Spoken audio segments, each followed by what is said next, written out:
Viewers அனைவருக்கும் வணக்கம். இன்னைக்கு நம்ம யாரை பற்றி பார்க்க போறோம்னா சோழ அரசர்களின் கடாரம் படையெடுப்பை பற்றி பார்க்க போறோம்.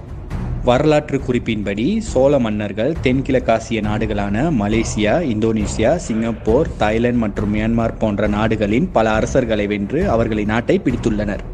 இதில் முக்கியமாக மலேசியாவின் கடாரம் மற்றும் இந்தோனேசியாவின் ஸ்ரீவிஜயா ராஜ்யத்தின் மீதான படையெடுப்புகள் ஆகும்.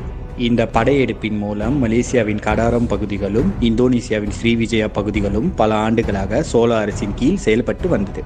சோழ மன்னர்களான முதலாம் ராஜேந்திர சோழன் 1023ஆம் ஆண்டிலும் வீர ராஜேந்திர சோழன் 1068ஆம் ஆண்டுகளிலும் கடாரம் மீது படையெடுத்துள்ளனர். கடாரம் என்பது தற்போதைய மலேசியா நாட்டின் கெடா என்ற மாநிலமாகும்.